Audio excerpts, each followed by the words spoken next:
ਸਤਿ ਸ਼੍ਰੀ ਅਕਾਲ RB news ਦੇਖ ਰਹੇ ਸਾਰੇ ਦਰਸ਼ਕਾਂ ਦਾ ਸਵਾਗਤ ਹੈ। ਮੈਂ ਤੁਹਾਡੇ ਨਾਲ ਗੁਰਪ੍ਰੀਤ ਸਿੰਘ ਚੱਠਾ। ਬੁਲਟਨ ਦੀ ਸ਼ੁਰੂਆਤ ਕਰਾਂਗੇ।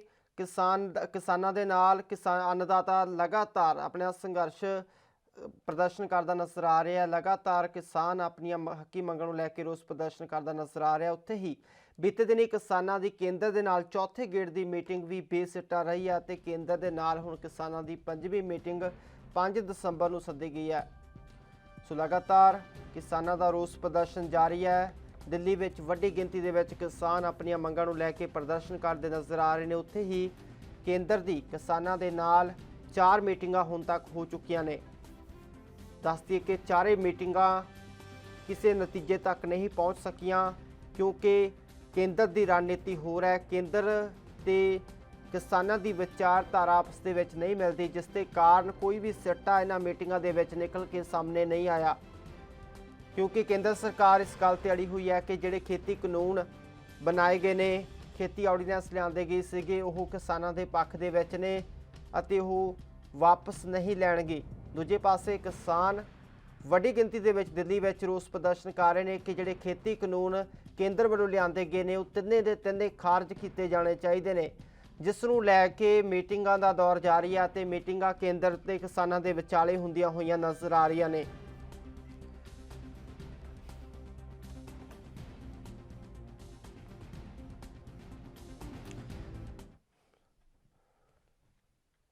ਸੋ ਇਸ ਦੇ ਨਾਲ ਹੀ ਸਾਡੇ ਨਾਲ ਐਡਵੋਕੇਟ ਅਮਰਦੀਪ ਸਿੰਘ ਧਾਰਨੀ ਜਿਹੜੇ ਸ਼੍ਰੋਮਣੀ ਅਕਾਲੀ ਦਲ ਦੇ ਬੁਲਾਰੇ ਨੇ ਸਾਡੇ ਨਾਲ ਜੁੜ ਚੁੱਕੇ ਨੇ। ਧਾਰਨੀ ਸਾਹਿਬ, ਪ੍ਰਕਾਸ਼ ਸਿੰਘ ਬਾਦਲ ਹੁਣਾਂ ਵੱਲੋਂ ਜਿਹੜਾ ਪਦਮ ਵਿਭੂਸ਼ਣ ਅਵਾਰਡ ਵਾਪਸ ਕਰ ਦਿੱਤਾ ਗਿਆ, ਉਸ ਤੇ ਚੱਲਦੇ ਜਿਹੜੀ ਵੱਖ-ਵੱਖ ਸਿਆਸੀ ਪਾਰਟੀਆਂ ਵੱਲੋਂ ਤੰਜ ਕੱਸੇ ਜਾ ਰਹੇ ਨੇ, ਉਹਨੂੰ ਕਿਵੇਂ ਦੇਖਦੇ ਹੋ? ਦੇਖੋ, ਗੱਲ ਇਹ ਹੈਗਾ ਕਿ ਵਿਪਕਸ਼ੀ ਪਾਰਟੀਆਂ ਕੋਲ ਕਦੇ ਕੋਈ ਹੋਰ ਮੁੱਦਾ ਤਾਂ ਹੈ ਨਹੀਂ ਔਰ ਹਰ ਫਰੰਟ ਤੇ ਜਿਹੜੀਆਂ ਹੈਗੀਆਂ ਇਹ ਫੇਲ ਹੋ ਚੁੱਕੀਆਂ। ਮੈਂ ਸੁਣ ਰਿਹਾ ਸੀ ਹਰਪਾਲ ਸਿੰਘ ਚੀਮਾ ਉਹਨਾਂ ਦੀ ਕਿ ਜੀ ਇਹ ਇਸ ਤਰ੍ਹਾਂ ਕਰਦੇ ਆ, ਇਹ ਕਰਿਆ ਉਹ ਕਰਿਆ, ਇਹਨਾਂ ਦਾ ਆਧਾਰ ਖਤਮ ਹੈ। ਬਾਕੀ ਜਿਹੜੀਆਂ ਖੇਤਰੀ ਪਾਰਟੀਆਂ ਦੇ ਨਾਲ ਗੱਲਬਾਤ ਹੋ ਰਹੀ ਆ ਉਹਦੇ ਬਾਰੇ ਵੀ ਉਹ ਗੱਲ ਕਰ ਰਹੇ ਸੀ। ਮੈਂ ਹੈਰਾਨ ਇਸ ਗੱਲ ਤੇ ਹੈ ਕਿ ਜਦੋਂ ਕੋਈ ਵੀ ਬੁਲਾਰਾ ਹੈਗਾ ਹੈ ਨਾ, ਉਹ ਬੁਲਾਰਾ ਹਮੇਸ਼ਾ ਹੀ ਦੂਸਰੇ ਬਾਰੇ ਜਦੋਂ ਗੱਲ ਕਰਨੀ ਆ ਤਾਂ ਆਪਣੇ ਕੱਦ ਨੂੰ ਜ਼ਰੂਰ ਵਾਚ ਲਵੇ ਕਿ ਉਹਦਾ ਕੱਦ ਕੀ ਹੈਗਾ ਔਰ ਉਹਦੀ ਸਟੇਟ ਦੇ ਪ੍ਰਤੀ, ਸਿੱਖਾਂ ਦੇ ਪ੍ਰਤੀ, ਕਿਸਾਨਾਂ ਦੇ ਪ੍ਰਤੀ ਉਹਦੀ ਕੀ ਦੇਣ ਹੈਗੀ ਆ ਔਰ ਸਰਦਾਰ ਪ੍ਰਕਾਸ਼ ਸਿੰਘ ਬਾਦਲ ਦੀ ਜਿਹੜੀ ਹੈਗੀ ਆ ਸਟੇਟ ਦੇ ਪ੍ਰਤੀ ਕੀ ਦੇਣ ਹੈਗੀ ਆ। ਜੇ ਦੇਖੋ ਟਾਈਮ ਪੈਣ ਦੇ ਨਾਲ ਇਸ ਤਰ੍ਹਾਂ ਦੀਆਂ ਬਹੁਤ ਮਸ਼ਰੂਮਿੰਗ ਜਿਹੜੀ ਪਾਰਟੀਆਂ ਜਿਹੜੀਆਂ ਹੈਗੀਆਂ ਪੈਦਾ ਜ਼ਰੂਰ ਹੋ ਗਈਆਂ, ਪਰ ਅੱਜ ਤੱਕ ਜੋ ਕਿਸਾਨਾਂ ਦਾ ਕੀਤਾ ਹੈਗਾ ਤਾਂ ਸਿਰਫ ਪ੍ਰਕਾਸ਼ ਸਿੰਘ ਬਾਦਲ ਨੇ ਕੀਤਾ ਹੈਗਾ ਔਰ ਕਿਸਾਨ ਵੀ ਪ੍ਰਕਾਸ਼ ਸਿੰਘ ਬਾਦਲ ਨੂੰ ਉਹਨਾਂ ਨੂੰ ਜਿਹੜਾ ਹੈਗਾ ਆਪਣਾ ਨੇਤਾ ਮੰਨਦੇ ਹੈਗੇ, ਲੀਡਰ ਮੰਨਦੇ ਹੈਗੇ ਆ ਔਰ ਉਹਨਾਂ ਦੀ ਜਿਹੜੀ ਦੇਣ ਹੈਗੀ ਉਹ ਕਦੇ ਵੀ ਕਿਸਾਨਾਂ ਨੂੰ ਜੋ ਦੇਣ ਹੈਗੀ ਆ ਕਦੇ ਵੀ ਦਿੱਤੀ ਨਹੀਂ ਜਾ ਸਕਦੀ।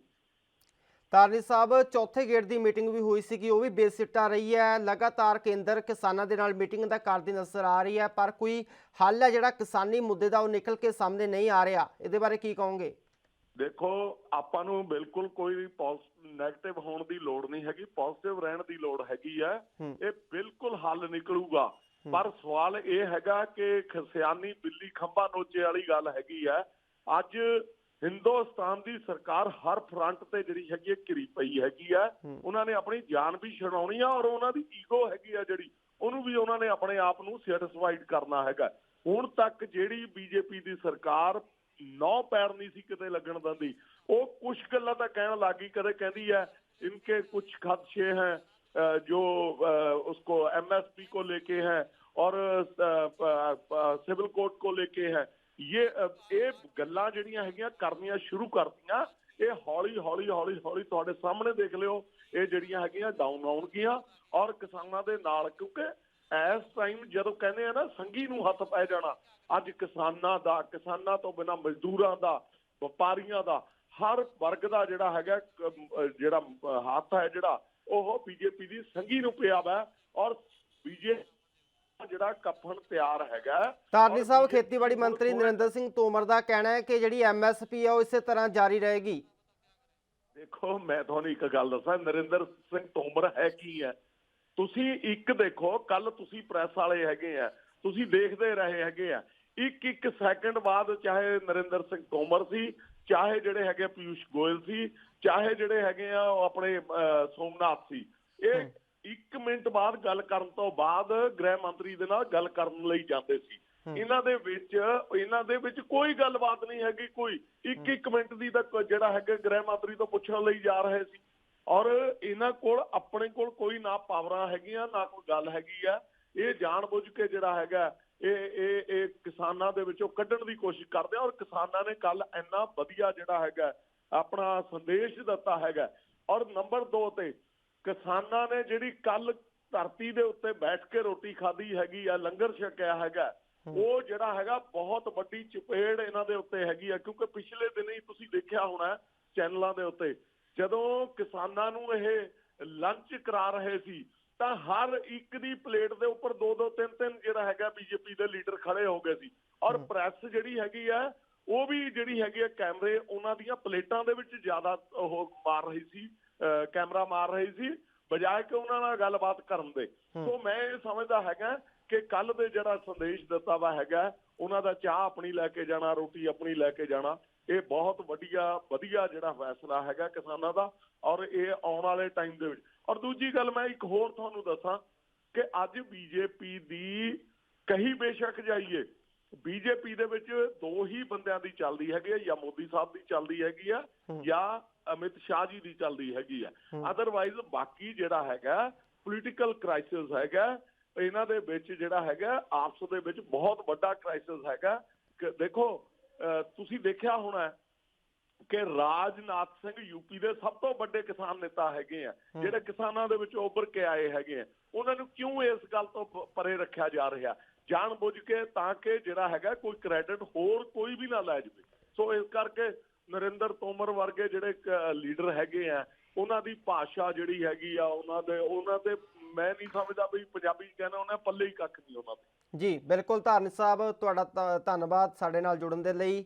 ਸੋ ਉੱਥੇ ਹੀ ਕਿਸਾਨ ਨੇ ਵੱਡੀ ਗਿਣਤੀ ਦੇ ਵਿੱਚ, ਤਸਵੀਰਾਂ ਦੇਖ ਸਕਦੇ ਹੋ ਕਿ ਦਿੱਲੀ ਵਿੱਚ ਪਹੁੰਚੇ ਹੋਏ ਨੇ, ਲਗਾਤਾਰ ਪ੍ਰਦਰਸ਼ਨ ਕੀਤਾ ਜਾ ਰਿਹਾ ਤੇ ਇੱਕੋ ਇੱਕ ਮੰਗ ਹੈ ਕਿਸਾਨਾਂ ਦੀ ਕਿ ਖੇਤੀ ਕਾਨੂੰਨਾਂ ਨੂੰ ਰੱਦ ਕਰਨਾ ਚਾਹੀਦਾ ਹੈ।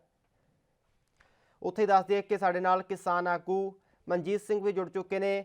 ਮਨਜੀਤ ਜੀ, ਲਗਾਤਾਰ ਕੇਂਦਰ ਦੇ ਨਾਲ ਮੀਟਿੰਗਾਂ ਦਾ ਦੌਰ ਜਾਰੀ ਹੈ, 4ਥੀ ਮੀਟਿੰਗ ਵੀ ਹੈ ਜਿਹੜੀ ਬੇਸਿੱਟਾ ਰਹੀ ਹੈ। ਤੁਹਾਨੂੰ ਉਮੀਦ ਹੈ ਕਿ ਆਉਣ ਵਾਲੇ ਸਮੇਂ ਦੇ ਵਿੱਚ ਕੇਂਦਰ ਕਿਸਾਨਾਂ ਦੀ ਸੁਣਵਾਈ ਕਰ ਪਾਏਗੀ? ਦੇਖੋ ਜੀ, ਗੱਲ ਇਹ ਹੈ ਵੀ ਜਿੰਨਾ ਪ੍ਰਧਾਨ ਮੰਤਰੀ ਅਮਿਤ ਸ਼ਾਹ ਜਿਹੜੇ ਗ੍ਰਹਿ ਮੰਤਰੀ ਹੈ ਉਹ ਗੱਲਬਾਤ ਵਿੱਚ ਸ਼ਾਮਲ ਨਹੀਂ ਹੁੰਦੇ, ਉਹਨਾਂ ਚਿਰ ਇਹਨਾਂ ਦੇ ਹੱਥ ਪੱਲੇ ਕੁਛ ਨਹੀਂ, ਜਿਸ ਤਰ੍ਹਾਂ ਧਾਰਨੀ ਸਾਹਿਬ ਨੇ ਕਿਹਾ। ਆਉਣ ਵਾਲੇ ਸਮੇਂ ਦੇ ਵਿੱਚ ਕੋਈ ਸਿੱਟਾ ਨਿਕਲੇਗਾ? ਕਿਉਂਕਿ ਮੀਟਿੰਗਾਂ ਤਾਂ ਲਗਾਤਾਰ ਹੋ ਰਹੀਆਂ ਨੇ, ਪਰ ਕਿਸਾਨਾਂ ਨੂੰ ਉਮੀਦ ਵੀ ਹੈ ਕਿ ਕੇਂਦਰ ਕੋਈ ਨਾ ਕੋਈ ਸੁਣਵਾਈ ਕਰੇਗੀ। ਤੁਹਾਨੂੰ ਉਮੀਦ ਲੱਗਦੀ ਹੈ ਕਿ ਆਉਣ ਵਾਲੇ ਸਮੇਂ ਦੇ ਵਿੱਚ ਕੋਈ ਸਿੱਟਾ ਇਸ ਦਾ ਨਿਕਲੇਗਾ? ਕਿਉਂਕਿ ਕਿਸਾਨਾਂ ਦੀ ਵਿਚਾਰਧਾਰਾ ਅਲੱਗ ਹੈ ਤੇ ਕੇਂਦਰ ਦੀ ਵਿਚਾਰਧਾਰਾ ਕਿਸਾਨਾਂ ਤੋਂ ਉਲਟ ਹੈ। ਉਹ ਕਹਿੰਦੇ ਨੇ ਕਿਸਾਨਾਂ ਦੇ ਪੱਖ ਦੇ ਵਿੱਚ ਨੇ ਜਿਹੜੇ ਕਾਨੂੰਨ ਲਿਆਉਂਦੇ ਨੇ, ਪਰ ਕਿਸਾਨ ਇਸ ਦਾ ਲਗਾਤਾਰ ਵੱਡੇ ਪੱਧਰ ਤੇ ਵਿਰੋਧ ਕਰਦੇ ਨਜ਼ਰ ਆ ਰਹੇ ਨੇ। ਹਾਂਜੀ, ਦੇਖੋ ਜੀ, ਆਸ ਨਾਲ ਜਹਾਨ ਹੈ। ਜ਼ਿੰਦਗੀ ਜਿਹੜੀ ਚੱਲਦੀ ਆਸਾਂ ਦੇ ਸਾਰੇ ਚੱਲਦੀ ਹੈ, ਬੰਦੇ ਨੂੰ ਆਸ ਹੁੰਦੀ ਹੈ ਬਹੁਤ ਵੱਡੀ, ਪਰ ਆਸ ਨੂੰ ਜਿਹੜਾ ਫਲ ਲੱਗਣਾ ਹੈ ਅਗਲੀ ਧਿਰ ਦੇ ਨਾਲ ਸਹਿਮਤ ਹੋਣਾ ਜ਼ਰੂਰੀ ਹੈ। ਉਹ ਜੋ ਹਾਲ ਦੀ ਘੜੀ ਦਿਖਦੇ ਨਹੀਂ ਹੈਗੇ ਵੀ ਸਹਿਮਤ ਹੋਣਗੇ। ਧੰਨਵਾਦ ਜੀ ਮਨਜੀਤ, ਤੁਹਾਡਾ ਸਾਡੇ ਨਾਲ ਜੁੜਨ ਦੇ ਲਈ। ਸੋ ਉੱਥੇ ਦੱਸ ਦਈਏ ਕਿ ਗੁਰਵਿੰਦਰ ਸਿੰਘ ਢਿੱਲੋਂ ਆਮ ਆਦਮੀ ਪਾਰਟੀ ਦੇ ਸੀਨੀਅਰ ਨੇਤਾ ਨੇ, ਸਾਡੇ ਨਾਲ ਜੁੜ ਚੁੱਕੇ ਨੇ। ਢਿੱਲੋਂ ਸਾਹਿਬ, ANB ਨਿਊਜ਼ ਤੇ ਸਵਾਗਤ ਹੈ। ਤੇ ਲਗਾਤਾਰ ਕਿਸਾਨਾਂ ਦੀਆਂ ਮੀਟਿੰਗਾਂ ਨੇ ਜਿਹੜੀਆਂ ਉਹ ਚੱਲ ਰਹੀਆਂ ਨੇ ਕੇਂਦਰ ਦੇ ਨਾਲ, ਪਰ ਕੋਈ ਸਿੱਟਾ ਨਿਕਲਦਾ ਨਜ਼ਰ ਨਹੀਂ ਆ ਰਿਹਾ। ਇਹਨੂੰ ਕਿਵੇਂ ਦੇਖਦੇ ਹੋ? ਚੱਠਾ ਜੀ, ਪਹਿਲਾਂ ਤਾਂ ਧੰਨਵਾਦ ਤੁਹਾਡਾ, ਤੁਸੀਂ ਮੈਨੂੰ ਲਾਈਨ ਤੇ ਲਿਆ। ਦੂਜੀ ਗੱਲ, ਮੈਂ ਤੁਹਾਨੂੰ ਜਿਹੜੀ ਕਿਸਾਨ ਅੰਦੋਲਨ ਜਿਹੜਾ ਇਸ ਵੇਲੇ ਚੱਠਾ ਜੀ, ਇਹ ਦੇਸ਼ ਵਿਆਪੀ ਨਹੀਂ, ਇਹ ਸਾਰੀ ਦੁਨੀਆ ਦਾ ਅੰਦੋਲਨ ਬਣ ਗਿਆ। ਕਿਉਂਕਿ ਇੰਟਰਨੈਸ਼ਨਲ ਲੈਵਲ ਤੇ ਜਸਟਿਨ ਟਰੂਡੋ ਤੇ BBC ਨਿਊਜ਼ ਤੇ ਸਾਰੇ ਚੈਨਲਾਂ ਤੇ ਜਿਹਦੀ ਸਾਰੀ ਐਡੀ ਵੱਡੀ ਨਿਊਜ਼ ਚੱਲ ਰਹੀ ਹੈ, ਤੇ ਮਜਬੂਰ ਹੋ ਕੇ ਸਾਡੇ ਦੇਸ਼ ਦੇ ਚੈਨਲਾਂ ਨੂੰ ਵੀ ਇਹਦੇ ਬਾਰੇ ਹੁਣ ਪੂਰੀ ਕਵਰੇਜ ਜਿਹੜੀ ਆ ਉਹ ਕਰਨੀ ਪੈ ਰਹੀ ਹੈ। ਸੋ ਕਿਸਾਨ ਇਸ ਕਾਮਯਾਬੀ ਲਈ ਬਹੁਤ ਉਤਾਵਲੇ ਨੇ। ਤੇ ਜਿਹੜੀ ਗੱਲਬਾਤ ਚੱਲਦੀ ਹੈ ਸੈਂਟਰ ਨਾਲ, 4 ਵਾਰ ਹੋਲੀ ਗੱਲ ਜਿਹੜੀ ਹੈ, 4ਥੀ ਵਾਰ ਕੱਲ ਗੱਲ ਹੋਈ ਹੈ, ਲੇਕਿਨ ਗੱਲ ਅਜੇ ਤੱਕ ਸਿਰੇ ਨਹੀਂ ਚੜੀ। ਕਿਉਂਕਿ ਕੇਂਦਰ ਸਰਕਾਰ ਦੀ ਨੀਤੀ ਜਿਹੜੀ ਆ ਉਹ ਸਾਫ਼ ਨਹੀਂ। ਕੇਂਦਰ ਸਰਕਾਰ ਦੀ ਨੀਤੀ ਟੋਲ ਕਰਨ ਵਾਲੀ ਆ। ਪਹਿਲੀ ਵਾਰ ਹੈ ਕਿ ਕੇਂਦਰ ਸਰਕਾਰ ਕਿਸੇ ਵੀ ਗਰੁੱਪ ਜਾਂ ਪਾਰਟੀ ਦੇ ਨਾਲ ਕਿਸਾਨਾਂ ਦੇ ਅੰਦੋਲਨ ਦੇ ਨਾਲ ਟੇਬਲ ਟਾਕ ਤੇ ਆਈ ਹੈ। ਅੱਜ ਤੱਕ ਇਹਨਾਂ ਦਾ ਸਿੱਕਾ ਹੀ ਚੱਲਦਾ ਰਿਹਾ। ਇਹਨਾਂ ਨੇ ਜੇ ਨੋਟਬੰਦੀ ਕੀਤੀ ਤਾਂ ਨਹੀਂ ਕਿਸੇ ਦੀ ਸੁਣੀ, GST ਕੀਤੀ ਤਾਂ ਨਹੀਂ ਕਿਸੇ ਦੀ ਸੁਣੀ, ਹੋਰ ਜਿੰਨੇ ਵੀ ਫੈਸਲੇ ਗਲਤ ਲਏ ਉਹਨਾਂ ਵਿੱਚ ਕਿਸੇ ਦੀ ਸੁਣੀ ਨਹੀਂ। ਲੇਕਿਨ ਪਹਿਲੀ ਵਾਰ ਹੈ ਕਿ ਕਿਸਾਨ ਅੰਦੋਲਨ ਨੇ ਸਾਰੇ ਦੇਸ਼ ਵਿਦੇਸ਼ ਦੇ ਵਿੱਚ ਆਪਣੀ ਸਾਰੀ ਧੁੰਮ ਪਾਈ ਹੈ ਤੇ ਅਸਲੀਅਤ ਤੋਂ ਜਾਣੂ ਕਰਵਾਇਆ। ਮੈਨੂੰ ਹੈਰਾਨੀ ਇਸ ਗੱਲ ਦੀ ਆਉਂਦੀ ਹੈ ਕਿ ਮੰਤਰੀਆਂ ਨੇ, ਜੋ ਮੈਂ ਸੁਣਿਆ ਹੈ, ਕਿ ਕਿਸਾਨ ਲੀਡਰਾਂ ਨੂੰ ਇਹ ਗੱਲ ਕਹੀ ਕਿ ਜਿਹੜੀਆਂ ਗੱਲਾਂ ਤੁਹਾਨੂੰ ਪਤਾ ਨਹੀਂ, ਅਸੀਂ ਤਾਂ ਆਪ ਨਹੀਂ ਪੜ੍ਹੀਆਂ ਵੀ ਇਹ ਬਿੱਲ ਦੇ ਵਿੱਚ ਨੇ। ਬਹੁਤ ਹੈਰਾਨੀ ਦੀ ਗੱਲ ਹੈ ਕਿ ਇਹਨਾਂ ਨੇ ਕਿਹੜੇ ਢੰਗ ਨਾਲ ਇਹ ਬਿੱਲ ਪਾਸ ਕਰ ਦਿੱਤੇ। ਸਿਰਫ ਅਫਸਰਾਂ ਨੇ ਇਹਨਾਂ ਨੂੰ, ਇਸ ਸਰਕਾਰ ਨੂੰ ਅਡਾਨੀ ਤੇ ਅੰਬਾਨੀ ਡਰਾਫਟਿੰਗ ਕਰਕੇ ਦੇ ਰਹੇ ਨੇ। ਸਿਰਫ ਮੰਤਰੀ, ਪ੍ਰਧਾਨ ਮੰਤਰੀ ਇਹਦੇ ਉੱਤੇ ਦਸਤਖਤ ਕਰ ਰਹੇ ਨੇ, ਲੇਕਿਨ ਸਰਕਾਰ ਨੂੰ ਚਲਾ ਜੋ ਰਹੇ ਨੇ ਉਹ ਅਡਾਨੀ ਤੇ ਅੰਬਾਨੀ ਰਹੇ ਨੇ। ਲੇਕਿਨ ਜਿਹੜੀ ਹੁਣ ਤੁਸੀਂ ਕਾਮਯਾਬੀ ਦੀ ਗੱਲ ਕਰਦੇ ਹੋ, ਅਵਸ਼ ਜਿਹੜਾ ਅੱਜ ਤੱਕ ਕਦੇ ਵੀ ਪੰਜਾਬ ਦੇ ਲੋਕਾਂ ਨੂੰ ਹਾਰ ਦਾ ਸਾਹਮਣਾ ਨਹੀਂ ਕਰਨਾ ਪਿਆ, ਹਮੇਸ਼ਾ ਜਿੱਤ ਦਾ ਨਿਸ਼ਾਨਾ ਲੈ ਕੇ ਤੁਰੇ ਆ ਤੇ ਜਿੱਤ ਹੀ ਪ੍ਰਾਪਤ ਹੋਈ ਹੈ। ਪੰਜਾਬ ਦੇ ਕਿਸਾਨ, ਸਾਨੂੰ ਉਮੀਦ ਹੈ ਪੂਰੀ ਕਿ ਆਪਣਾ ਟੀਚਾ ਪੂਰਾ ਕਰਨਗੇ। ਪੰਜਾਬ ਦੇ ਕਿਸਾਨ ਇਹਨਾਂ ਬਿੱਲਾਂ ਨੂੰ ਰੱਦ ਕਰਵਾਉਣ ਦੇ ਵਾਸਤੇ ਪੂਰਾ ਤਿਲ ਲਾ ਰਹੇ ਨੇ ਤੇ ਰੱਦ ਕਰਵਾ ਕੇ ਹੀ ਇਹ ਅੰਦੋਲਨ ਖਤਮ ਕਰਨਗੇ। ਹੁਣ ਤਾਂ ਸਾਨੂੰ ਹੋਰ ਵੀ ਵੱਧ ਹੌਸਲਾ ਮਿਲ ਗਿਆ। ਪਿੰਡਾਂ ਵਿੱਚੋਂ, ਸ਼ਹਿਰਾਂ ਦੇ ਵਿੱਚੋਂ, ਹਰ ਵਰਗ ਨਾਲ, ਹਰ ਧਰਮ ਨਾਲ, ਹਿੰਦੂ, ਮੁਸਲਿਮ, ਸਿੱਖ, ਈਸਾਈ, ਸਾਰੇ ਬੰਦੇ ਜਿਹੜੇ ਆ ਉਹ ਸਾਡੇ ਅੰਦੋਲਨ ਦੇ ਵਿੱਚ ਸ਼ਮੂਲੀਅਤ ਕਰਨ ਵਾਸਤੇ ਤੁਰ ਪਏ ਆ। ਪਿੰਡਾਂ ਚੋਂ ਨੌਜਵਾਨ ਰੋਜ਼ਾਨਾ ਆਪਣੀਆਂ ਕਾਰਾਂ ਦੇ ਰਾਹੀਂ, ਆਪਣੇ ਆਪਣੇ ਵਹੀਕਲ ਦੇ ਰਾਹੀਂ ਦਿੱਲੀ ਵੱਲ ਨੂੰ ਕੂਚ ਕਰ ਰਹੇ ਆ। ਕੱਲ ਜਿਹੜੀ ਗੱਲਬਾਤ ਹੋਈ ਆ ਉਹ 9 ਸਟੇਟਾਂ ਦੇ ਕਿਸਾਨ ਲੀਡਰ ਜਿਹੜੇ ਸ਼ਾਮਲ ਹੋਏ ਆ, ਉਹਦੇ ਵਿੱਚ ਕਰਨਾਟਕਾ, ਮੱਧ ਪ੍ਰਦੇਸ਼, ਉੱਤਰਾਂਚਲ ਤੇ ਛੱਤੀਸਗੜ੍ਹ। ਢਿੱਲੋਂ ਸਾਹਿਬ ਇਸੇ ਤਰ੍ਹਾਂ ਸਾਡੇ ਨਾਲ ਬਣੇ ਰਹਿਣਾ। ਤੇ ਕਿਸਾਨ ਦਿੱਲੀ ਦੇ ਵਿੱਚ ਰੋਸ ਪ੍ਰਦਰਸ਼ਨ ਕਰ ਰਹੇ ਨੇ, ਉੱਥੇ ही किसानों का की कुछ कहना सुनाने कुछ हल निकल पाएगा? देखो, उम्मीद पहले बताया, उम्मीद नहीं है। जो हम संकल्प करके मना कर जाएंगे, कितने देर चलेगा, कितना और पीछे से और आएंगे। और जब इसको दबाया जाता है किसी संघर्ष को तो और उभरता है। ऐसे पहला लम्हा इसने कर लिया है और ये सोच रहा था कि ऐसा नहीं होगा जैसा हो गया। सरकार को इन्हें सोचा नहीं था कि संघर्ष इतना बड़ा दुनिया का संघर्ष बन जाएगा। अब ये ना तो पंजाब का रहा, ना हरियाणा का रहा, ना ये भारत का रहा, ये तो सभी वर्ल्ड का जो है संघर्ष बन गया। पूरे वर्ल्ड से है, जो मजारे बाहर भी हो रहे हैं, बाहर से लोग यहाँ से हमारे संपर्क में हैं, वो वहाँ हमारे लंगर भी चलाते हैं, बहुत से मदद करते हैं हमें चलाने के लिए। तो ये संघर्ष तो वर्ल्ड का, सारी दुनिया का संघर्ष बन गया। सारी दुनिया इसको बुरा कह रही है इस मोदी सरकार को। तो इसको सोचना चाहिए, अपनी बदनामी ना करानी चाहिए और इसको निबेड़ देना चाहिए। सर, एक चीज़ और देखने को मिली कि अगर हम बुरारी गाँव दिनों में ज़्यादा संख्या दिखती थी, आज कम दिख रही है। देखो, ये बात यह है, यहाँ लड़ाई जो गोल चल रहा है ना, वो तो बॉर्डर में चल रहा है। यहाँ तो संकेतक लोग बैठे हैं जो बॉर्डरों में भी चले जाते हैं, तो बॉर्डरों में वहाँ जाके जाते। जो लड़ाई तो पूरी बॉर्डरों को जो सील किया वो है ना, ये तो इसको संकेत के, मैं पहले कई बार बोला कि बताने के लिए सरकार को कि यहाँ किसान चाहता है वहाँ पहुँच जाता है। और लास्ट के पॉइंट पर हमारे जो संकेत के लोग हैं पहुँचे हैं दसने के लिए। लड़ाई बड़ी हमारी बॉर्डरों पर चल रही है, सभी बॉर्डरों पर बड़े लाखों की गिनती में लोग आए हैं और पीछे से और आ रहे हैं। लंबी कतारें तो देखा होगा, तुम वहाँ भी गए होंगे, कतारें लंबी बढ़ती जा रही है। तो यहाँ आकर तो बंद किया है, यहाँ करने के हमारे लोग यहाँ से बॉर्डरों पर चल जाते हैं और वहाँ से फिर आ जाते हैं, बस संकेत दसने के लिए। यार लड़ाई तो बड़ी वहाँ चल रही है ना।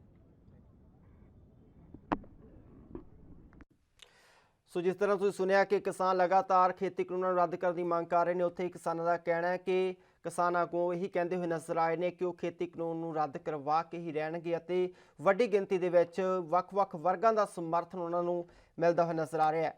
ਉੱਥੇ ਹੀ ਸਾਡੇ ਨਾਲ ਬਣੇ ਹੋਏ ਨੇ ਸਰਦਾਰ ਗੁਰਵਿੰਦਰ ਸਿੰਘ ਢਿੱਲੋਂ, ਆਮ ਆਦਮੀ ਪਾਰਟੀ ਦੇ ਨੇਤਾ। ਢਿੱਲੋਂ ਸਾਹਿਬ, ਪਿਛਲੇ ਦਿਨੀ ਸੁਖਬੀਰ ਸਿੰਘ ਬਾਦਲ ਨੇ ਟਵੀਟ ਕਰਕੇ ਇੱਕ ਬਿਆਨ ਦਿੱਤਾ ਸੀਗਾ ਜਿਸ ਵਿੱਚ ਉਹਨਾਂ ਕਿਹਾ ਸੀਗਾ ਕਿ ਜਿਹੜੀ ਆਮ ਆਦਮੀ ਪਾਰਟੀ ਆ ਉਹ ਕਿਸਾਨ ਹਤੈਸ਼ੀ ਨਹੀਂ ਬਲਕਿ ਕਿਸਾਨ ਵਿਰੋਧੀ ਆ, ਕਿਉਂਕਿ ਦਿੱਲੀ ਵਿੱਚ ਇਹਨਾਂ ਨੇ ਕਾਨੂੰਨ ਨੇ ਜਿਹੜੇ ਕੇਜਰੀਵਾਲ ਸਰਕਾਰ ਨੇ ਉਹ ਲਾਗੂ ਕਰ ਦਿੱਤੇ ਨੇ। ਇਹਨੂੰ ਕਿਵੇਂ ਦੇਖਦੇ ਹੋ? ਚੱਠਾ ਜੀ, ਮੈਨੂੰ ਤਾਂ ਬੜਾ ਹੈਰਾਨੀ ਪ੍ਰਗਟ ਕਰਨੀ ਬਣਦੀ ਹੈ ਕਿਉਂਕਿ ਡਿਪਟੀ ਮੁੱਖ ਮੰਤਰੀ ਰਹੇ ਨੇ, ਉਹਨਾਂ ਨੂੰ ਇਸ ਗੱਲ ਦਾ ਪਤਾ ਹੋਣਾ ਚਾਹੀਦਾ ਹੈ ਕਿ ਆਪਣੇ ਦੇਸ਼ ਦੇ ਵਿੱਚ 3 ਧਿਰੀ ਸਿਸਟਮ ਚੱਲਦਾ ਹੈ। ਇੱਕ ਤਾਂ ਸਟੇਟ ਦਾ, ਇੱਕ ਸੈਂਟਰ ਦਾ, ਇੱਕ ਸੈਂਟਰ ਤੇ ਸਟੇਟ ਦਾ ਮਿਲ ਕੇ ਚੱਲਦਾ ਹੈ, ਜਿਹਦੇ ਵਿੱਚ ਸੈਂਟਰ ਦੀ ਜਿਹੜੀ ਆ ਉਹ ਪਹਿਲ ਹੁੰਦੀ ਹੈ ਤੇ ਜੇ ਮਤਲਬ ਨਾ ਦੋਹੇ ਚੀਜ਼ਾਂ ਦੀ ਸਹਿਮਤੀ ਨਾ ਬਣੇ ਤਾਂ ਉਹਦੀ ਸੈਂਟਰ ਦਾ ਲਾਗੂ ਹੁੰਦਾ ਹੈ। ਉਹ ਕੋਈ ਵੀ ਧਿਰ ਕਦੇ ਵੀ ਕੋਈ ਨੋਟੀਫਿਕੇਸ਼ਨ ਜਾਰੀ ਕਰੇ ਜਾਂ ਨਾ ਕਰੇ ਉਹਦਾ ਕੋਈ ਮਾਨੇ ਨਹੀਂ ਰਹਿੰਦੇ ਹੈ। ਇਹ ਤਾਂ ਇੱਕ ਐਵੇਂ ਜੁਮਲਾ ਬਣਾਈ ਤੁਰੇ ਜਾਂਦੇ ਆ। ਸੁਖਬੀਰ ਬਾਦਲ ਉਹਨਾਂ ਨੂੰ ਇਸ ਗੱਲ ਨੂੰ ਕਰਨ ਦੇ ਵਿੱਚ, ਇਹ ਤਾਂ ਬਿੱਲ ਨਹੀਂ ਪੜ੍ਹ ਸਕੇ, ਤੇ 13 ਸਤੰਬਰ ਨੂੰ ਫਿਰ ਇਹ ਕਹਿੰਦੇ ਨੇ ਜੀ ਅਸੀਂ ਬਿੱਲ ਪੜ੍ਹਿਆ ਹੀ ਨਹੀਂ ਸੀ, ਸਾਨੂੰ ਬੀਜੇਪੀ ਵਾਲਿਆਂ ਨੇ ਦੱਸਿਆ ਹੀ ਨਹੀਂ ਸੀ, ਤਾਂ ਅਸੀਂ ਹੁਣ ਅੱਜ ਅਸਤੀਫਾ ਦੇ ਰਹੇ ਹਾਂ। ਇਹ ਸਾਡੇ ਕੀ ਨੋਟੀਫਿਕੇਸ਼ਨ ਪੜ੍ਹਨਗੇ, ਸਾਡੇ ਨੋਟੀਫਿਕੇਸ਼ਨ ਕੀ ਇਹ ਦੇਖਣਗੇ? ਇੰਨੇ ਨਹੀਂ, ਜੇ ਅਕਲ ਦੇ ਮਾਲਕ ਹੁੰਦੇ ਪਿਛਲੇ 3 ਮਹੀਨਿਆਂ ਦੇ ਵਿੱਚ 4 ਮਹੀਨਿਆਂ ਦੇ ਵਿੱਚ ਇਹ ਪ੍ਰਚਾਰ ਕਰਦੇ ਰਹੇ ਕਿ ਬਿੱਲ ਕਿਸਾਨਾਂ ਦੇ ਹੱਕ 'ਚ ਹੈ, ਬਿੱਲ ਕਿਸਾਨਾਂ ਦੇ ਹੱਕ 'ਚ ਹੈ, ਤੇ ਅੱਜ ਉਹੀ ਬਾਦਲ ਸਾਹਿਬ ਇਹਨਾਂ ਦੇ ਦਿੱਤੇ ਹੋਏ ਤਗਮੇ ਮੋੜ ਰਹੇ ਨੇ, ਵਾਪਸ ਕਰ ਰਹੇ ਨੇ। ਇਹ ਅੱਜ ਤੋਂ 2 ਮਹੀਨੇ ਮਹੀਨਾ ਪਹਿਲਾਂ, 1.5 ਮਹੀਨਾ ਪਹਿਲਾਂ ਇਹੀ ਬਾਦਲ ਸਾਹਿਬ ਕਹਿ ਰਹੇ ਸੀ ਕਿਸਾਨਾਂ ਦੇ ਹੱਕ 'ਚ ਹੈ, ਕਿਸਾਨਾਂ ਦੇ ਹਿਤੈਸ਼ੀ ਹੈ, ਇਹ ਬਿੱਲ ਬਹੁਤ ਵਧੀਆ, ਫਲਾਣਾ ਢਿਮਕਾ ਜੀ ਹੈ, ਉਹ ਹੈ। ਸੋ ਅਕਾਲੀ ਜਿਹੜੇ ਆ ਉਹ ਖਤਮ ਹੋ ਚੁੱਕੇ ਆ ਪੰਜਾਬ 'ਚੋਂ। ਇਹ ਜੋ ਮੂੰਹ ਆਉਂਦਾ ਉਹ ਕੁਝ ਬੋਲੀ ਜਾਂਦੇ ਆ। ਸੋ ਸੁਖਬੀਰ ਸਿੰਘ ਬਾਦਲ ਤਾਂ ਵੈਸੇ ਵੀ ਮਸ਼ਹੂਰ ਨੇ, ਇਹਨਾਂ ਦੀ ਕਿਸੇ ਵੀ ਗੱਲ ਨੂੰ ਭਰੋਸੇ ਨਾਲ ਨਹੀਂ ਲਿਆ ਜਾਣਾ ਚਾਹੀਦਾ, ਕਿਉਂਕਿ ਸੁਖਬੀਰ ਬਾਦਲ ਉਹਨਾਂ ਨੂੰ ਤਾਂ ਬਸ ਜੋ ਵੀ ਹੈ ਉਹਨਾਂ ਦੀ ਮਰਜ਼ੀ ਹੈ। ਕਦੇ ਵਾਧ ਘਾਟ ਦੇ ਵਿੱਚ ਹੇਠ ਉੱਪਰ ਬੋਲ ਜਾਂਦੇ ਨੇ, ਉਹਨਾਂ ਨੂੰ ਇਸ ਗੱਲ ਦਾ ਪਤਾ ਨਹੀਂ, ਯਾਦ ਨਹੀਂ ਰਹਿੰਦਾ ਕਿ ਮੈਂ ਕੀ ਕਹਿ ਰਿਹਾ ਕੀ ਨਹੀਂ ਕਹਿ ਰਿਹਾ। ਸੋ ਚੱਠਾ ਜੀ, ਇਸ ਗੱਲ ਦਾ ਆਮ ਆਦਮੀ ਪਾਰਟੀ ਸ਼ੁਰੂ ਤੋਂ ਕਿਸਾਨਾਂ ਦੇ ਹੱਕ ਦੇ ਵਿੱਚ ਰਹੀ ਹੈ, ਪਹਿਲੇ ਦਿਨ ਤੋਂ ਕਿਸਾਨਾਂ ਦੇ ਨਾਲ ਰਹੀ ਹੈ ਅੰਦੋਲਨ ਦੇ ਵਿੱਚ, ਤੇ ਅੱਜ ਵੀ ਸਾਡੇ ਵਰਕਰ ਲੀਡਰ ਸਾਰੇ ਹੀ ਉੱਥੇ ਬਤੌਰ ਕਿਸਾਨ ਇਹਨਾਂ ਮੋਰਚਿਆਂ ਦੇ ਉੱਤੇ ਡਟੇ ਹੋਏ ਨੇ। ਸਾਡੀ ਸਰਕਾਰ ਨੇ ਪੂਰਨ ਸੇਵਾ ਉੱਥੇ ਦਿੱਤੀ ਹੋਈ ਆ। ਜਲ ਬੋਰਡ ਸਾਡਾ ਦਿਨ ਰਾਤ ਉੱਥੇ ਕਿਸਾਨਾਂ ਦੇ ਨਹਾਉਣ ਧੋਣ ਬਹਿਣ ਸਭ ਕੰਮ, ਪਾਣੀ ਦਾ ਇੰਤਜ਼ਾਮ ਹੈ, ਮੋਬਾਈਲ ਟਾਇਲਟਸ ਉੱਥੇ ਦਿੱਤੀਆਂ ਹੋਈਆਂ ਨੇ, ਇੱਥੋਂ ਤੱਕ ਐਂਬੂਲੈਂਸ ਸਾਡੀ ਉੱਥੇ ਦਿੱਤੀ ਹੋਈ ਹੈ। ਕਿਸੇ ਵੀ ਕਿਸਾਨ ਨੂੰ, ਕਿਸੇ ਵੀ ਵੀਰ ਨੂੰ, ਕਿਸੇ ਬੱਚੇ ਭੈਣ ਭਰਾ ਨੂੰ ਉੱਥੇ ਲੋੜ ਪੈਂਦੀ ਹੈ ਮੈਡੀਕਲ ਸਹੂਲਤ ਦੀ, ਸਾਡੇ ਪੰਜਾਬ ਦੇ ਇੰਚਾਰਜ ਸਰ ਜਰਨੈਲ ਸਿੰਘ ਹੁਣੀ ਉੱਥੇ ਖੁਦ ਉਹਦੀ ਦੇਖ ਰੇਖ ਕਰ ਰਹੇ ਨੇ। ਜਲ ਬੋਰਡ ਦੇ ਚੇਅਰਮੈਨ ਰਾਘਵ ਚੱਡਾ ਜੀ ਜਿਹੜੇ ਨੇ ਉਹ ਉੱਥੇ 24 ਘੰਟੇ ਬੈਠੇ ਨੇ। ਉਹ ਜਲ ਬੋਰਡ ਦਾ ਜਿੰਨਾ ਸਿਸਟਮ ਹੈ ਸਾਰਾ ਪਾਣੀ ਦਾ ਉੱਥੇ ਅਰੇਂਜਮੈਂਟ ਕਰ ਰਹੇ ਨੇ। ਦਿੱਲੀ 'ਚ ਪਾਣੀ ਦੀ ਬੜੀ ਪ੍ਰੋਬਲਮ ਹੈ, ਲੇਕਿਨ ਸਾਡੇ ਜਲ ਬੋਰਡ ਹੋਰ ਇਦੋਂ ਵੱਧ ਕਿਸਾਨਾਂ ਦੇ ਨਾਲ ਹੋਰ ਕਿਹੜੀ ਪਾਰਟੀ ਖੜੀ ਹੈ ਜੀ? ਮੈਨੂੰ ਅੱਜ ਤੱਕ ਦੱਸਣ, ਅਕਾਲੀ ਦੱਸਣ, ਮੈਨੂੰ ਸੁਖਬੀਰ ਸਿੰਘ ਬਾਦਲ ਦੱਸਣ ਇੱਕ ਦਿਨ ਵੀ ਗਏ ਨੇ ਉੱਥੇ ਕਿਤੇ?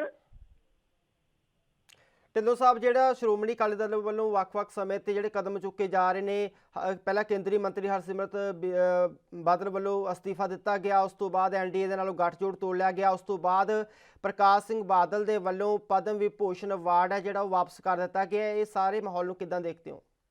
ਮੈਂ ਤੁਹਾਨੂੰ ਚੱਠਾ ਜੀ ਪਹਿਲਾਂ ਹੀ ਦੱਸ ਕੇ ਹਟਿਆ ਕਿ ਇਹ ਹੁਣ ਆਪਣੀ ਖੋਈ ਹੋਈ ਜ਼ਮੀਨ ਹੈ ਜਿਹੜੀ ਉਹਨੂੰ ਲੱਭ ਰਹੇ ਨੇ। ਇਹ ਕਿਸੇ ਨਾ ਕਿਸੇ ਤਰੀਕੇ ਕਿਸਾਨਾਂ ਦੇ ਲੀਡਰ ਬਣਨ ਦੀ ਕੋਸ਼ਿਸ਼ ਕਰ ਰਹੇ ਨੇ। ਕਦੇ ਸਮਾਂ ਹੁੰਦਾ ਸੀ ਅਕਾਲੀ ਦਲ ਬਹੁਤ ਵਧੀਆ ਪਾਰਟੀ ਸੀ, ਕਿਸਾਨਾਂ ਦੀ ਪਾਰਟੀ ਸੀ, ਖਾਲਸਾ ਪੰਥ ਦੀ ਪਾਰਟੀ ਸੀ, ਲੇਕਿਨ ਇਹਨਾਂ ਨੇ ਸਾਰਾ ਕੁਝ ਛਿੱਕੇ ਟੰਗਤਾ। ਇਹਨਾਂ ਨੇ ਕਿਸਾਨ ਵੇਚਤੇ, ਇਹਨਾਂ ਨੇ ਧਰਮ ਵੇਚਤਾ, ਇਹਨਾਂ ਨੇ ਹਰ ਤਰ੍ਹਾਂ ਨਾਲ ਸਿੱਖੀ ਦੀ ਬਦਨਾਮੀ ਕਰਵਾਈ, ਇਹਨਾਂ ਨੇ ਬੇਅਦਬੀਆਂ ਕਰਵਾਈਆਂ, ਤੇ ਅੱਜ ਸਿਰਫ ਪੰਜਾਬ ਦੇ ਵਿੱਚ ਪੈਸਾ ਆਉਣ ਦੇ ਵਾਸਤੇ ਸੁਖਬੀਰ ਸਿੰਘ ਬਾਦਲ ਨੂੰ ਜਿਹੜੇ ਨਵੇਂ ਨਾਟਕਬਾਜ਼ੀਆਂ ਡਰਾਮੇਬਾਜ਼ੀਆਂ ਕਰ ਰਹੇ ਨੇ। ਦੇਖੋ, ਤੁਸੀਂ ਸਾਰੀ ਦੁਨੀਆ ਜਾਣਦੀ ਹੈ ਕਿ ਜਦੋਂ ਆਰਡੀਨੈਂਸ ਜਾਰੀ ਹੋਏ ਨੇ 5 ਜੂਨ ਨੂੰ, ਉਦੋਂ ਤੋਂ ਲੈ ਕੇ ਸਤੰਬਰ ਤੱਕ ਇਹੀ ਸਾਰਾ ਜਿਹੜਾ ਧੜਾ ਹੈ, ਸਾਰਾ ਇਹਨਾਂ ਦਾ ਗਰੁੱਪ ਹੈ, ਇਹ ਸਾਰਾ ਉਹ ਬਿੱਲਾਂ ਦੇ ਹੱਕ ਦੇ ਵਿੱਚ ਬੋਲਦਾ ਰਿਹਾ। ਵੱਡੇ ਬਾਦਲ ਸਾਹਿਬ ਨੇ ਵੀ ਸਟੇਟਮੈਂਟ ਦਿੱਤੀ, ਘਰੋਂ ਵਾਇਰਲ ਹੋਈ ਉਹਨਾਂ ਦੀ ਵੀਡੀਓ ਕਿ ਕਿਸਾਨਾਂ ਦੇ ਹੱਕ 'ਚ ਸਾਰਾ ਕੁਝ ਹੈ। ਕਿਵੇਂ ਇਹਨਾਂ ਤੇ ਭਰੋਸਾ ਕੀਤਾ ਜਾ ਸਕਦਾ? ਸੋ ਇਹ ਹੁਣ ਬੇਭਰੋਸਗੀ ਵਾਲੀ ਪਾਰਟੀ ਬਣ ਗਈ। ਅਕਾਲੀ ਦਲ ਦਾ ਕੋਈ ਵੀ ਕਿਸੇ ਤਰ੍ਹਾਂ ਨਾਲ ਕੋਈ ਵਜੂਦ ਪੰਜਾਬ ਦੇ ਵਿੱਚ ਰਿਹਾ ਨਹੀਂ। ਜਿਹੜੇ 12-13 ਇਹਨਾਂ ਦੇ ਐਮਐਲਏ ਹੈਗੇ, ਗਾਂ ਨੂੰ ਇਹਨਾਂ ਦੀ ਵੀ ਫੱਟੀ ਪੋਚੀ ਜਾਣੀ ਆ। ਈਵਨ ਸ਼੍ਰੋਮਣੀ ਅਕਾਲੀ ਦਲ ਦੇ ਪ੍ਰਧਾਨ, ਇਹਨਾਂ ਨੂੰ ਸਿਰਫ ਕਾਂਗਰਸ ਨੇ ਜਿਤਾਇਆ। ਜੇ ਕਾਂਗਰਸ ਨਾਲ ਨਾ ਮਿਲੀ ਭੁਗਤ ਹੁੰਦੀ, ਉਤੋਂ ਇਲੈਕਸ਼ਨ ਇਹ ਦੋਏ ਮੀਆਂ ਬੀਵੀ ਪਾਰਟੀ ਜਿਹੜੀ ਆ ਹੁਣ ਅਕਾਲੀ ਦਲ ਰਹਿ ਗਈ, ਉਹ ਜਿੱਤ ਨਹੀਂ ਸੀ ਸਕਦੇ, ਉਹ ਵੀ ਹਾਰ ਜਾਂਦੇ ਬਹੁਤ ਬੁਰੀ ਤਰ੍ਹਾਂ। ਸੋ ਇਹਨਾਂ ਦੀ ਕਿਸੇ ਵੀ ਗੱਲ ਤੇ ਯਕੀਨ ਨਹੀਂ ਕੀਤਾ ਜਾ ਸਕਦਾ। ਖੁਦ ਬਾਦਲ ਸਾਹਿਬ ਦੇਖੋ, ਜਿਹੜੇ ਅਖੀਰਲੀ ਉਮਰ ਦੇ ਵਿੱਚ ਜਾ ਕੇ ਉਹ ਵੀ ਡਰਾਮੇਬਾਜ਼ੀਆਂ ਨਾਟਕਬਾਜ਼ੀਆਂ ਕਰ ਰਹੇ ਨੇ ਆਪਣੇ ਪੁੱਤਰ ਦੇ ਪੈਰ ਲਾਉਣ ਦੇ ਵਾਸਤੇ। ਮੈਨੂੰ ਉਹਨਾਂ ਤੋਂ ਇਹ ਆਸ ਨਹੀਂ ਸੀ ਵੀ ਉਹ ਵੀ ਇਹ ਸਾਰੀਆਂ ਡਰਾਮੇਬਾਜ਼ੀਆਂ ਹੋਰ ਸਿਰੇ ਤੱਕ ਕਰਦੇ ਰਹਿਣਗੇ। ਸੋ ਮੀਆਂ ਮਿੱਠੂ ਨੇ ਜੀ ਕਰੀ ਜਾਣ ਆਪਣੇ ਮੂੰਹ ਤੋਂ ਆਪਣੀਆਂ ਸਿਫਤਾਂ, ਲੇਕਿਨ ਲੋਕਾਂ 'ਚ ਇਹਨਾਂ ਦਾ ਵਜੂਦ ਜਿਹੜਾ ਉਹ ਖਤਮ ਹੋ ਚੁੱਕਿਆ ਜੀ। ਧੰਨਵਾਦ ਗੁਰਵਿੰਦਰ ਸਿੰਘ ਢਿੱਲੋਂ ਸਾਹਿਬ ਸਾਡੇ ਨਾਲ ਜੁੜਨ ਦੇ ਲਈ।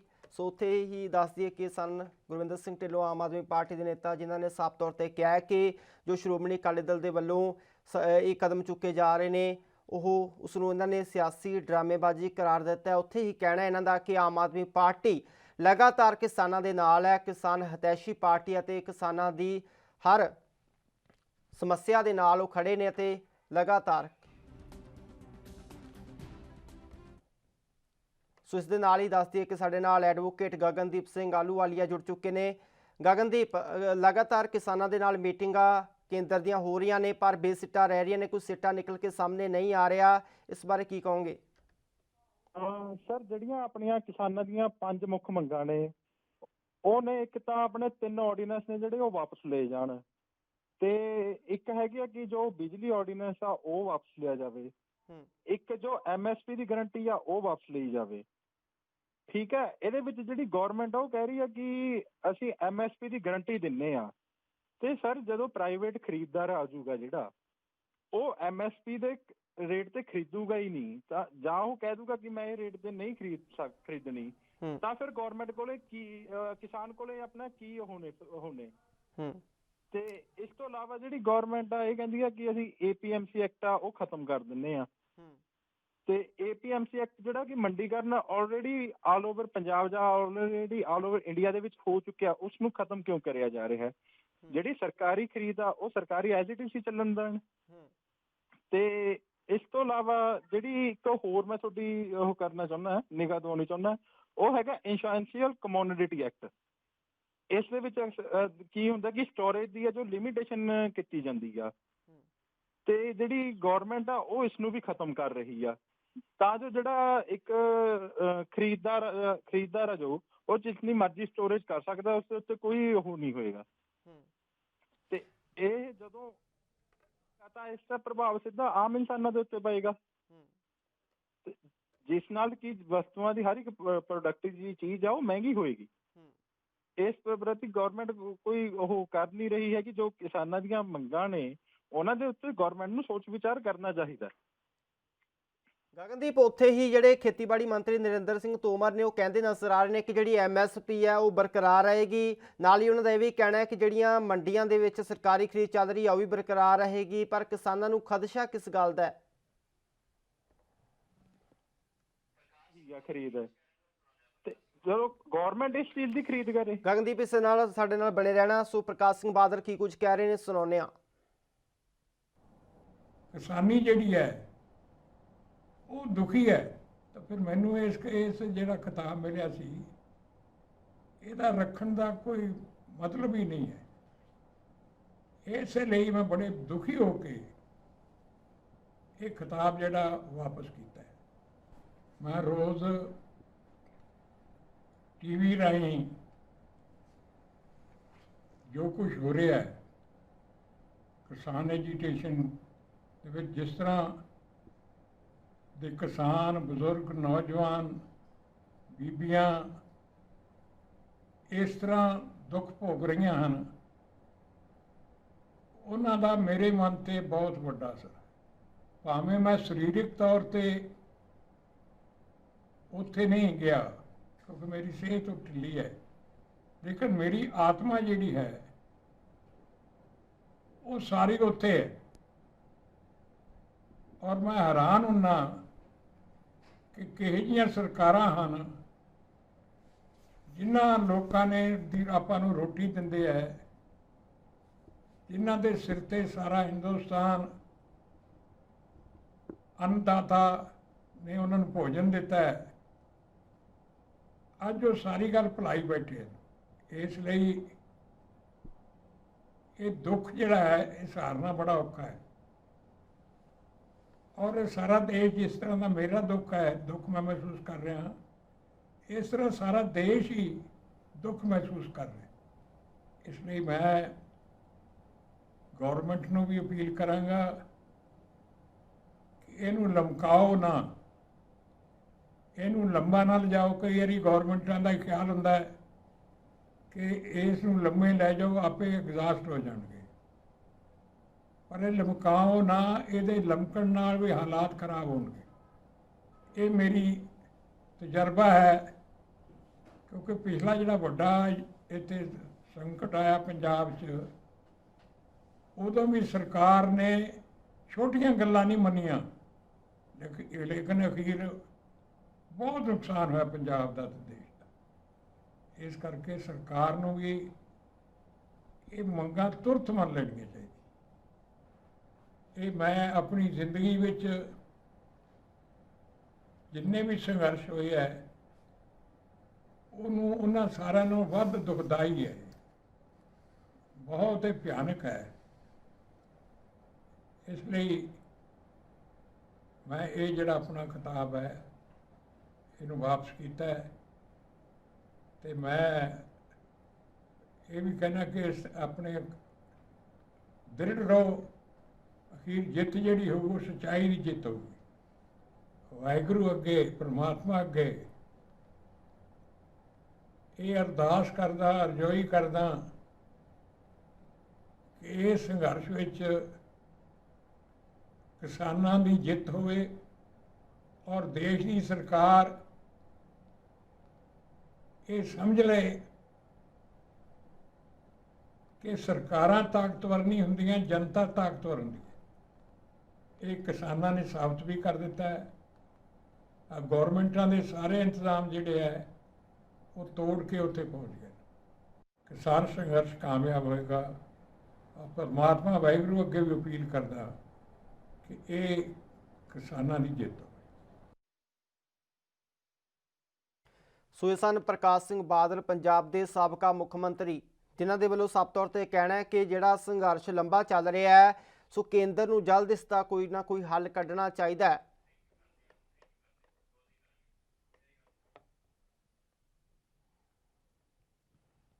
ਸੋ ਲਗਾਤਾਰ ਕਿਸਾਨ ਆਪਣੀਆਂ ਹੱਕੀ ਮੰਗਾਂ ਨੂੰ ਲੈ ਕੇ ਸੰਘਰਸ਼ ਕਰਦੇ ਨਜ਼ਰ ਆ ਰਹੇ ਨੇ। ਸੋ 5ਵੇਂ ਗੇੜ ਦੀ ਮੀਟਿੰਗ ਹੈ ਜਿਹੜੀ ਉਹ 5 ਦਸੰਬਰ ਨੂੰ ਸੱਦੀ ਗਈ ਹੈ। ਸੋ ਦੇਖਣ ਵਾਲੀ ਗੱਲ ਹੋਵੇਗੀ ਕਿ ਇਸ ਮੀਟਿੰਗ ਦੇ ਵਿੱਚ ਕਿਸਾਨਾਂ ਦੀਆਂ ਮੰਗਾਂ ਨੂੰ ਮੰਨਿਆ ਜਾਂਦਾ ਹੈ ਜਾਂ ਨਹੀਂ। ਫਿਲਹਾਲ ਹੁਣ ਤੱਕ ਲਈ ਇੰਨਾ ਹੀ। ਦੇਖਦੇ ਰਹੋ NB ਨਿਊਜ਼। ਮੈਨੂੰ ਦਿਓ ਆਗਿਆ। ਧੰਨਵਾਦ।